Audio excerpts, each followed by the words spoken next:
देश भर में इन दिनों डिजिटल अरेस्ट के मामले काफी सामने आ रहे हैं। साइबर क्राइम तेजी से बढ़ता जा रहा है। इन दिनों साइबर ठग डिजिटल अरेस्ट के जरिए करोड़ों रुपए का चूना लगा रहे हैं। डिजिटल अरेस्ट की बढ़ती घटनाओं पर प्रधानमंत्री नरेंद्र मोदी भी चिंता जता चुके हैं। साथ ही इस तरह के स्कैम से सतर्क रहने के लिए देशवासियों को आगाह किया है।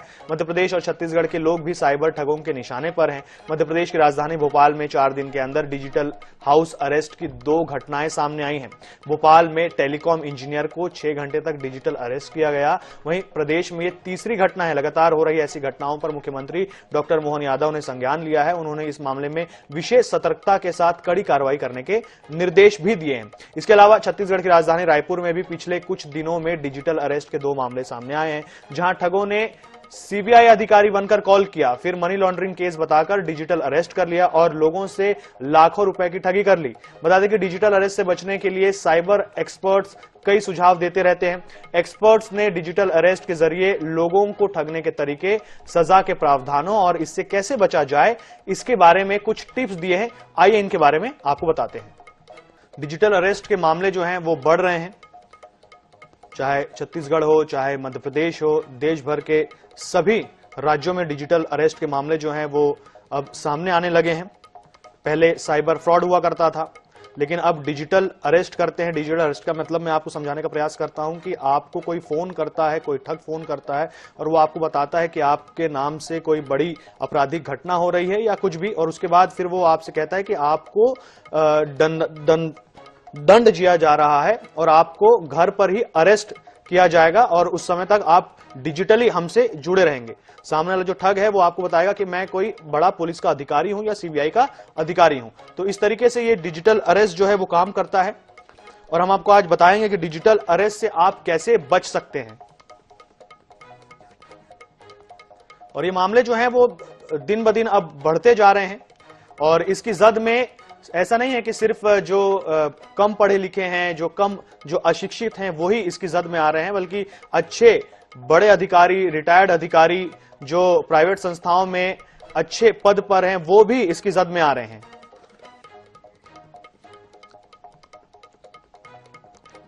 चलिए सबसे पहले हम जानने का प्रयास करेंगे पीड़ित प्रमोद गोस्वामी, डिजिटल अरेस्ट के ये पीड़ित रहे हैं। हम इनका अनुभव आपको बताएंगे और हम चाहते हैं कि इनके अनुभव से आप जान पाएं कि क्या करना है, क्या नहीं करना है और आपको कब समझ में आएगा कि आप डिजिटल अरेस्ट का शिकार हो गए हैं। बहुत बहुत स्वागत है प्रमोद गोस्वामी जी आपका। थैंक यू, गुड इवनिंग जी। प्रमोद, आप डिजिटल अरेस्ट के पीड़ित हैं और आप ही के साथ ऐसे बहुत सारे लोग हैं जो इसके पीड़ित रहे हैं और आने वाले समय में और पीड़ित होंगे। तो हम सबसे पहले आपसे ये जानना चाहते हैं कि आपके साथ हुआ क्या, आपका पूरा अनुभव बताइए ताकि हमारे दर्शकों को ये समझ में आ सके कि जब डिजिटल अरेस्ट हो तो हमको पता कैसे चलेगा कि हम डिजिटल अरेस्ट हो चुके हैं या हमारे साथ कोई ठगी हो चुकी है और हमको क्या करना है और क्या नहीं करना है। इसके लिए तो ये सारी चीजें जो अभी चल रही हैं इसके रिगार्डिंग यही बोलेंगे कि आप लोग जब भी कॉल आए, किसी का भी कॉल हो, अननोन पर्सन से तो बिल्कुल भी बात मत करिए। और जो कॉल आते हैं कि आपको इतना वो किया जा रहा है या आपके नाम का कुछ खरीदा गया है या आपके नाम से ये सिम वगैरह ली गई है, तो ये सारी चीजों से जब तक आप लोकली उसको वो नहीं कर लें सही है या गलत है, तब तक उससे वो ना करें, बिलीव ना करें। या किसी का कॉल आता है तो ये चीजें ना ही उसमें लें, क्योंकि ऑन कॉल अब ये नहीं है कोई भी चीज की आपको मतलब ऑनलाइन अरेस्ट किया जाएगा या ऐसा कुछ है। ये तो जब वो पुलिस की वर्दी में आए थे इसलिए मेरे को लगा कि हो सकता है ऐसा हो, लेकिन फर्स्ट टाइम जब कॉल आया तो हमको भी लगाया था कि ये फेक कॉल हो सकता है, तो उसके लिए हमने वो नोट डाउन कर लिया था और ये चीज मैंने बोला भी था कि इसको मैं लोकल जाके और एफआईआर कराएंगे इसकी। प्रमोद, आपने जैसे कि बताया कि आपने पहले भांप लिया था कि आपके साथ कुछ गड़बड़ हुई है। मैं आपसे जानना चाहता हूं कि लेकिन फिर भी आपको 6 घंटे तक डिजिटल अरेस्ट में रहना पड़ा, तो क्या ये 6 घंटों में आपको बाद में कहीं बीच में नहीं लगा कि मेरे साथ कुछ गड़बड़ हुई है और मुझे जो है वो जल्दी थाने जाना चाहिए? 6 घंटे तक आप वहां पे अरेस्टेड रहे? और सेम टाइम पे फिर वो वीडियो कॉलिंग आ जाना और फिर वो पुलिस वाले सब दिखना, तो लगा कि हो सकता है कि ये आईडी मेरी वो यूज की गई हो और उसके रिगार्डिंग फिर हमारे नाम पे एफआईआर वगैरह किया गया हो। तो पुलिस वालों को देख के थोड़ा ये लगा कि ये मेरे साथ फ्रॉड हुआ है कि मेरी आईडी यूज करके किसी ने ये सारी चीजें की है। तो मैं उस तरफ चला गया, ना कि इस तरफ आया कि ये फ्रॉड है। मनोज, आपके जहन में एक बार भी नहीं आया कि अगर आपकी आईडी से कुछ गलत हुआ है तो उसमें आपकी कोई गलती नहीं हो सकती, बल्कि आपको तो पक्ष रखने का मौका मिलेगा। आप ये कह सकते थे, आपके दिमाग में ये हो सकता था, जो सामने वाला जो अधिकारी है जो आपके साथ फ्रॉड कर रहा था, कि भाई मैंने तो कोई गलती नहीं की है, एटलीस्ट आप मुझे अरेस्ट करने से, डिजिटल अरेस्ट करने से पहले मुझे मेरा पक्ष रखने के लिए तो कोई जगह तो दीजिए। जी, तो यही बोल रहे थे कि आपको ये कहीं मूवमेंट करने की जरूरत नहीं है और ये क्या बोलते हैं, आपको जुर्माना भरना पड़ सकता है और आपके खिलाफ कार्रवाई होगी, आपको सजा भी हो सकती है। ये सारी चीजें चल रही हैं। प्रमोद, मैं आपसे जानना चाहता हूं कि आपके हिसाब से जब आप डिजिटल अरेस्ट होते हैं तो दर्शकों को बताइए कि आपको तब क्या नहीं करना है और क्या करना है। आपको कैसे पता चलेगा कि आप डिजिटल अरेस्ट हो चुके हैं? उस टाइम पे घबराए नहीं, जो आसपास हो उनको बताएं कि ये मतलब कॉल आया है और इसके रिगार्डिंग ये मेरे लिए चीज बोल रहे हैं, तो पहले सजेशन लें फिर ही कुछ करें। कि अगर जैसे वो डिमांड करते हैं पैसों की, तो ये पैसे वगैरह ट्रांसफर ना करें। ऑनलाइन ऐसा कुछ नहीं है, ये सोच समझ के थोड़ा सा धैर्य से काम लें। अच्छा प्रमोद, आप 6 घंटे तक डिजिटली अरेस्ट रहे, उसके बाद आप पुलिस तक पहुंचे कैसे? इसके बाद फिर मेरे दोस्त वगैरह आ गए थे, क्योंकि मेरा कॉल पिकअप नहीं हो रहा था, तो वो लोग आ गए। फिर इसके बाद मैंने स्विच ऑफ कर लिया था अपना फोन नंबर। फिर जब ऑन किया तो दोबारा से कॉल आना चालू हुए, तब फिर मैंने मेरे ही साथियों ने क्राइम ब्रांच में फोन किया। फिर वहां से सर सूरत ही आए, तो फिर जैसे। प्रमोद, क्या ठगों ने आपको बोला था कि आपके पास यदि कोई दूसरा नंबर होगा, दूसरा मोबाइल होगा तो उसको बंद कर दीजिए? हाँ, मेरे को बोला गया था मेरा एक और नंबर है, तो वो बंद करवा दिया गया था उससे। जी प्रमोद, तो आप अपने हमारे दर्शकों को क्या कहना चाहेंगे? मैं तो यही कहूंगा सबको कि ये फेक कॉल से बचें। आप कहीं ऑनलाइन कर रहे हैं तो उसमें भी सोच समझ के आप ऑनलाइन शॉपिंग करें, और ट्रांजेक्शन कर रहे हैं तो उसको सोच समझ के करें, क्योंकि अब क्राइम बढ़ते जा रहे हैं ये सारी चीजें, और ऑनलाइन ही सबसे ज्यादा ये वो हो रहा है। जब हम यूज ऑनलाइन कर रहे हैं तो ऑनलाइन ही ठगी हो रही है ये सारी चीजें, तो इस पे थोड़ा सा भी लोग ध्यान दें। क्राइम बहुत ज्यादा बढ़ रहे हैं। चलिए प्रमोद, आपका बहुत बहुत धन्यवाद हमसे अनुभव साझा करने के लिए। हमारे साथ जुड़ गए हैं Shailendra Singh Chauhan, additional DCP cyber crime Bhopal. बहुत बहुत स्वागत है सर आपका। सर, इन दिनों हम देख रहे हैं कि जो डिजिटल अरेस्ट के उसके मामले बहुत ज्यादा सामने आ रहे हैं। अभी तुरंत हमने एक पीड़ित से भी बात की, उन्होंने भी अपना पूरा अनुभव साझा किया। उनको 6 घंटे के लिए डिजिटली अरेस्ट किया गया था। यहाँ रायपुर में भी हमने ऐसी घटनाएं देखी। क्यों ऐसी घटनाएं क्यों हो रही है सर? पहले तो सिर्फ साइबर ठग होती थी, लेकिन अब जो है ये डिजिटल अरेस्ट वाला मामला सामने आ रहा है। सर, सबसे पहले मैं जानना चाहूंगा कि डिजिटल अरेस्ट है क्या और इससे कैसे बच सकते हैं? तो इसका इस्तेमाल करने वाले आप जन होते हैं, वो मोबाइल धारक लिंक आई हुई होती है, उसके बीच में कोई ना कोई एजेंसी की व्यक्ति होता है। ये आपको डायरेक्ट से आपको तय करना है तो कैसे रिस्पॉन्ड करना है। जब तक हमें मोबाइल का इस्तेमाल कब करना है और कब नहीं करना है, खासतौर से जानकारी होना है क्या मोबाइल का कब और कहाँ इस्तेमाल नहीं करना है, क्या चीजें जानकारी साझा नहीं करनी। जब तक हमारी व्यवस्था नहीं आएगी, ये घटनाओं के मूल में यही कारण है। जहाँ तक बात है डिजिटल अरेस्ट की, तो डिजिटल अरेस्ट एक नया वर्ड है। डिजिटल अरेस्ट नाम की चीज होती नहीं, बल्कि आम जनता को अगर समझाना है तो आप इसको इस तरीके से कहें कि ये जो ठगी है वो पुलिस या एजेंसी के नाम पर मोबाइल से ठगी हो रही है, तो ज्यादा लोगों तक हमारी रीच हो पाएगी, ज्यादा लोगों तक पहुंचा पाएंगे और जागरूकता ज्यादा आ पाएगी। तो ये हम चाहें। जहाँ तक बात है अब ये डिजिटल अरेस्ट क्यों हो रही है, तो आपको याद होगा कि पहले हमको ओटीपी के फ्रॉड हुआ करते थे। ओटीपी से मैसेज को शेयर करते थे, पैसे कट जाते थे। उसके बाद आपने देखा होगा शादी की साइट पर फ्रॉड होने लगे, उसके बाद नौकरी के नाम पर फ्रॉड होने लगे। उसके बाद हम देखते हैं कि लोन ऐप आया, उसके कारण भी लोगों को तकलीफ में फंसे, प्रॉब्लम हुई, फाइनेंशियल फ्रॉड हुए। वो आ गया। उसके बाद इन्वेस्टमेंट फ्रॉड आ गया। उसके बाद सेक्सटॉर्शन कॉल आता था, उधर से महिला अपने कपड़े उतार कर बात करती थी और यहाँ पर लोगों को फांसी देती थी। तो जब लोगों में जागरूकता अपराध के किसी विशेष अपराध की प्रति आ जाती है और लोग उसके बंद कर देते हैं उनका, तब ये वो अपराध बंद रहकर अपराधी नए तरीके सोचते रहते हैं। उसको लोगों को नए ढंग तरीके, जिन लोगों को अपने मोबाइल उपयोग में सावधानी नहीं रहती है, वो पूरे कॉन्शियस में नहीं रहते हैं और कहीं गफलत या गलती से वो चीजें कर देते हैं जो उनको नहीं करनी चाहिए। मान लो उसको रिसीव कर लिया और जानकारी शेयर कर दी और फिर उनसे जानकारियों पे या उन वीडियो पे विश्वास कर लिया और विश्वास करके पैसा ट्रांसफर कर दिया। तो ये सब होती नहीं है और सबको रोकने का एकमात्र तरीका है कि वो जो उपयोग करता है मोबाइल का वो अपनी जागरूकता रखे। डिजिटल लिटरेसी की बात करते हैं, आज डिजिटल अरेस्ट की बात होती है, डिजिटल लिटरेसी की बात होनी चाहिए। मतलब मोबाइल उपयोग में आदमी को इतना साक्षर होना चाहिए कि उसे क्या उपयोग करना, क्या उपयोग नहीं करना, इस बात की मीडिया में खबरें सकती है, इलेक्ट्रॉनिक मीडिया में जाती है, लोगों सोशल मीडिया में जागरूकता आती है, तो लोग उस तरह के अपराध से अपने आप को सतर्क कर लेते हैं और आरोपी वो एक तरीका छोड़कर दूसरे तरीके पर जाते हैं।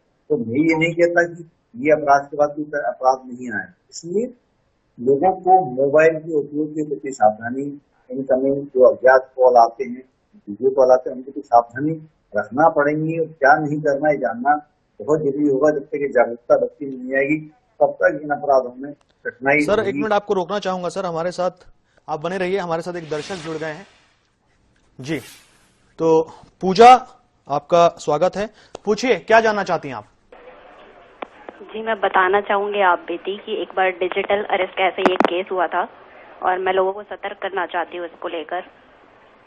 तो होता है ऐसे है कि एक ऑटो कॉल आता है, आपको बोलते हैं कि आप कुछ नंबर प्रेस कीजिए और आपको जानकारी मिलेगी, आपका फोन बंद किया जा रहा है, ये सब।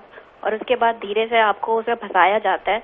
कुछ लोग पुलिस बनकर भी आपके साथ बैठे होते हैं, आपके सामने होते हैं वीडियो कॉल में। तो ऐसा आप कोई भी वीडियो कॉल या कॉल रिसीव ना करें जहाँ पे वो दावा करते हैं कि हम पुलिस वाले हैं और वो आपको फर्जी डॉक्यूमेंट्स भी भेजेंगे जहाँ पे वो लिखा होगा कि आप डिजिटली अरेस्ट है। लेकिन आपको इन पर भरोसा नहीं करना है। पहले तो वो आपको बताते हैं कि आप इनोसेंट है, इसमें फंस रही है, उसके बाद आपको खुद ही विक्टिम बना देते हैं और आपके खिलाफ कार्रवाई करते हैं। इस बीच वो आपको बहुत सारी ऐसी चीजें बोलेंगे कि किसी को बताना नहीं है या ये करना है और आखिरी में पैसों की डिमांड करते हैं। लेकिन आपको किसी भी कीमत पर ये ट्रांजैक्शन नहीं करना है, क्योंकि एक बार पैसे चले जाएंगे वापस आएंगे नहीं और आपकी मेंटल कंडीशन के साथ वो खेलेंगे। तो आपको ध्यान रखना है कि असली पुलिस ये सब बातें नहीं करती और ये फ्रॉड अब बहुत बढ़ रहा है और सतर्क होना बहुत जरूरी है। पूजा कभी आपके साथ ऐसा हुआ है? जी मैं अपना ही एक केस बता रही हूँ। मेरे पास ऐसे ही कॉल आया था जहाँ पे उन्होंने बोला कि नंबर बंद हो रहा है और आधार बैन हो रहा है। इसके बाद ट्राई से कनेक्ट करते हैं और ये एक प्रोसेस चलता है इनका, बहुत प्लानिंग के साथ ये लोग आगे काम करते हैं। और इस केस में मैं बताऊं तो मेरे सामने असली पुलिस बनकर बैठे थे और मुझे भरोसा दिला रहे थे कि ये पुलिस वाले हैं, मुंबई क्राइम ब्रांच से और मदद कर रहे हैं। लेकिन ऐसा हुआ नहीं था, वो असल में फ्रॉड थे और वो लूटने की कोशिश करते हैं। उनका इरादा सिर्फ पैसे कमाना है किसी भी तरीके से। तो कोई भी अपनी डिटेल्स ना दे, खासकर बैंक डिटेल्स बिल्कुल भी ना दे। बस यही मैं लोगों को सतर्क करना चाहूंगी। पूजा आप तो पढ़ी लिखी हैं, सिविल सोसाइटी में रहती हैं, उसके बाद भी आपके साथ ऐसा हो गया, चलिए ठीक है, पर मैं आपसे ये जानना चाहता हूं कि फिर आप इनके चंगुल से कैसे बाहर आई? जी पहले तो आप नहीं समझ पाते, क्योंकि वो ऐसी चीजें आपके सामने रख देते हैं और भरोसा दिलाते हैं कि वो असल में पुलिस है और आपके माइंड के साथ वो खेलना बखूबी जानते हैं, क्योंकि वो प्लानिंग और प्लॉटिंग के साथ आए हैं। वो धीरे धीरे आपको ये बताते हैं कि वो आपकी मदद कर रहे हैं, पर दरअसल ऐसा नहीं है। वो आपकी जानकारी लेते हैं और उसी को यूज करते हैं और आपके दिमाग के साथ खेलते हैं। तो यही बात हो जाती है कि आप उन पे भरोसा करते हैं जो आपको नहीं करना है। जी आप हमारे दर्शकों को कुछ कहना चाहेंगी पूजा? बस आप जागरूक रहिए, ये सारी चीजें आज नहीं तो कल और बढ़ेगी ही। नए नए तरीकों से लोग ये सब करने की कोशिश करेंगे। तो खासकर अपनी डिटेल्स किसी भी अजनबी के साथ ना शेयर करें। कोई कॉल आए तो उसे ना उठाए और खासकर वीडियो कॉल बिल्कुल भी ना उठाए। जी अपना अनुभव साझा करने के लिए बहुत बहुत धन्यवाद पूजा आपका। Sandeep Mittal, ASP cyber crime Raipur, हमारे साथ जुड़ गए हैं। सर बहुत नमस्कार आपका। सर, अभी देखा जा रहा है कि डिजिटल अरेस्ट के मामले जो हैं वो देश भर में बढ़ रहे हैं और अब मध्य प्रदेश और छत्तीसगढ़ जैसे जो राज्य हैं उनमें भी ये ऐसी जो घटनाएं वो सामने आ रही हैं। प्रधानमंत्री नरेंद्र मोदी ने तक लोगों को आगाह किया है। मैं आपसे कुछ बुनियादी सवाल जानना चाहता हूं कि किस तरीके से ये जो साइबर अरेस्ट, जो साइबर डिजिटल अरेस्ट जो है, एक्चुअली वो होता क्या है सर? मुख्यतः यह होता है कि इसमें सामने कोई अज्ञात नंबर से या कोई भी ऐसे ऑनलाइन प्लेटफॉर्म पर कोई व्यक्ति लॉ इन्फोर्समेंट एजेंसी जैसे क्राइम ब्रांच या पुलिस, कस्टम, इनकम टैक्स इत्यादि कोई भी सरकारी विभाग का अधिकारी बनकर सामने वाले व्यक्ति को यह बोलता है कि आपके द्वारा यह त्रुटि की गई है या आपके द्वारा फ्रॉड किया गया है या आपका बच्चा रेप के मामले में फंस गया है, हमने उसको डिटेन किया हुआ है कहकर उसको एक गिरफ्तार जैसी हालत में रखकर उससे अवैध रूप से ऑनलाइन प्लेटफॉर्म के माध्यम से धन की उगाही करता है। इसे ही मुख्यतः डिजिटल अरेस्ट का नाम दिया गया है।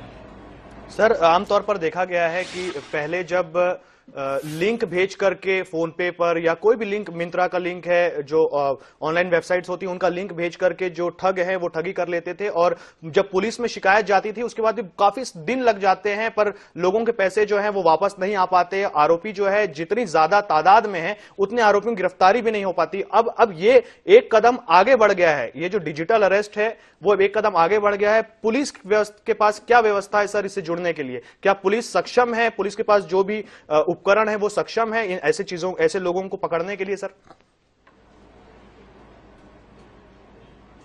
आमतौर पर यह देखा गया है कि इस प्रकार के जो ऑनलाइन फ्रॉड करते हैं ये समय समय पर अपना ट्रेंड चेंज करते रहते हैं। जैसे शेयर ट्रेडिंग के नाम पे ठगी आपने बताया, जैसे कोई एक लिंक जो बेसिकली एप्लीकेशन या एपीके लिंक जिसको अपन बोलते हैं, इस प्रकार के लिंक सामने वाले व्यक्ति के इंटरेस्ट के आधार पे, यदि जैसा कोई व्यक्ति अगर ऑनलाइन शॉपिंग करता है उससे कोई शॉपिंग का इस प्रकार का फाइल भेज दिया गया जिससे उसकी निजी डेटा इत्यादि ये लोग प्राप्त करने का प्रयास करते हैं और जैसे ही आप उसके लिंक को टच करके अपनी बेसिक इन्फॉर्मेशन, अपनी कमर्शियल इन्फॉर्मेशन इनके साइट पर अपलोड करते हैं तो आप अपने डिवाइस का एक्सेस खो देते हैं और इसी का लाभ उठाकर आपके डिवाइस को वो हैक करता है और हैक करने के बाद जो आपके कमर्शियल डेटा, जिस बैंक से आपका अकाउंट लिंक है वहां से ये लोग आपका उस फोन के माध्यम से सारा अकाउंट का पैसा जो है अपने पास ट्रांसफर कर लेते हैं। इस प्रकार की ठगी भी की जाती है।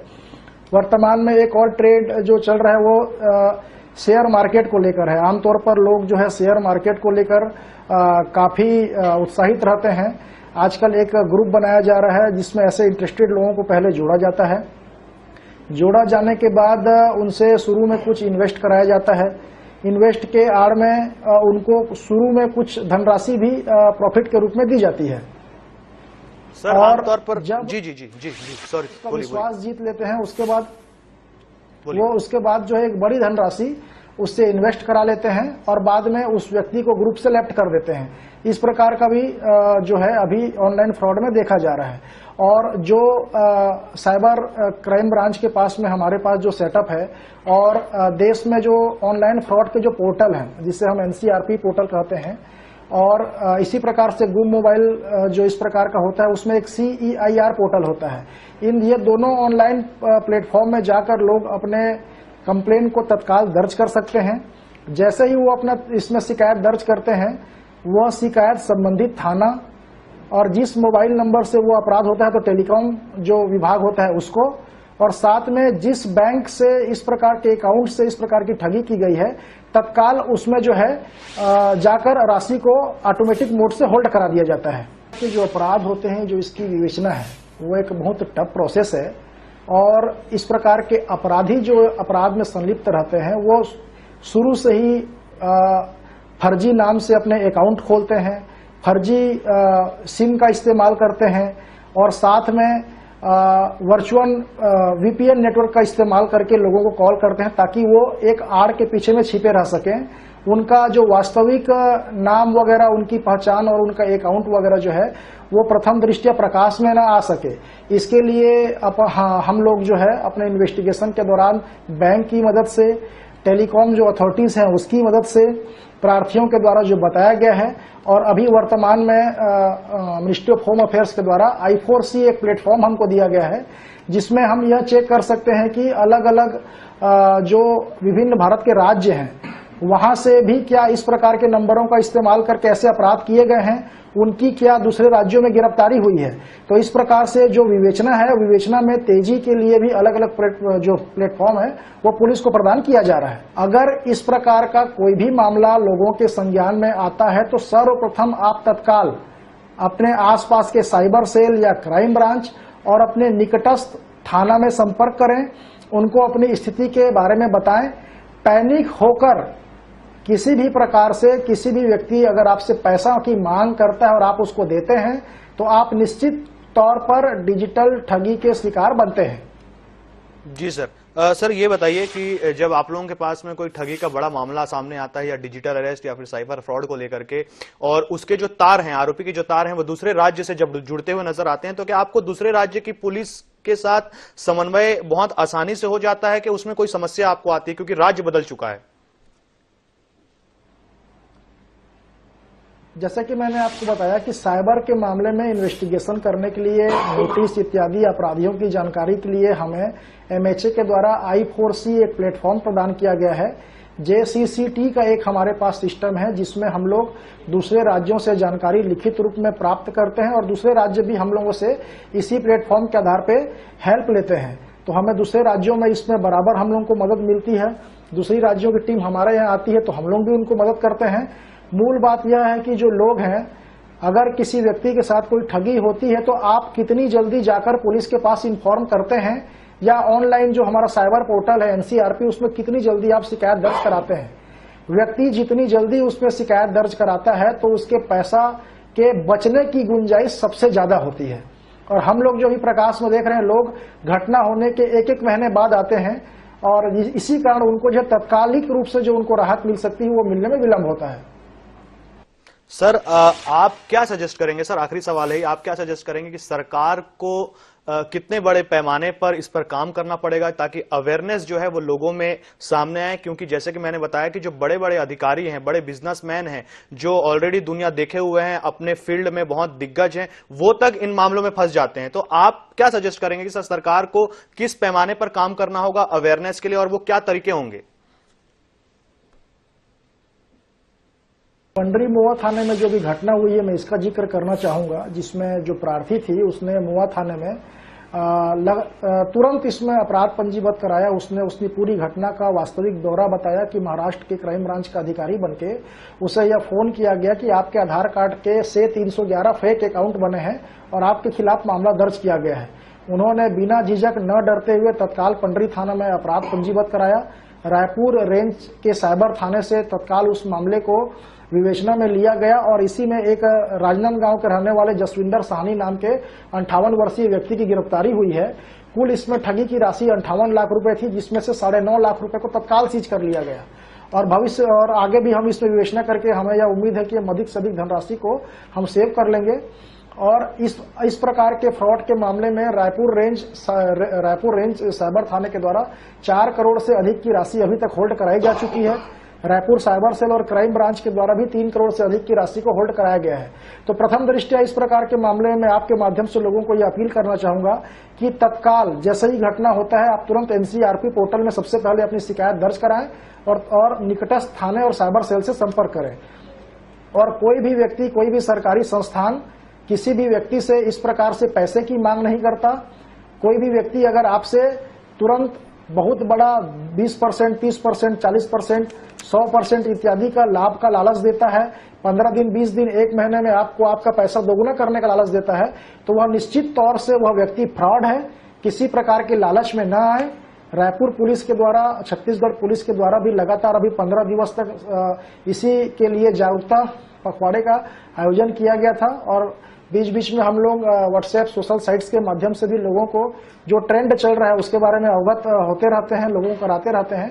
तो मैं लोगों से यही अपील करूंगा कि किसी प्रकार से भी कोई भी व्यक्ति आपका जो है पैसे की मांग ऑनलाइन प्लेटफॉर्म में करता है तो आप तत्काल जो है उसकी सूचना संबंधित थाने में दें। बिल्कुल। तो ये थे Sandeep Mittal, ASP cyber crime Raipur. Sir आपने बहुत अच्छी तरीके से समझाया और आपने बताया कि जब भी आपसे कोई सरकारी एजेंसी का अधिकारी या कोई भी कर्मचारी आपसे पैसों की मांग करता है और आपको कहता है कि आपके साथ ऐसा कुछ गड़बड़ी हुई है, आपके आधार कार्ड की बहुत सारी कॉपीज बनाई गई है, आपके ऊपर अपराध दर्ज किया गया, तो ऐसे में पैसा देने की जल्दबाजी ना करें और बल्कि तुरंत आप नजदीकी पुलिस थाने में जाइए, साइबर थाने में जाइए, तो आपकी जो समस्या है वो पूरी तरीके से पुलिस वाले जो है वो उसको सुलझा देंगे। चलिए सर, जुड़ने के लिए हमसे बहुत बहुत धन्यवाद आपका।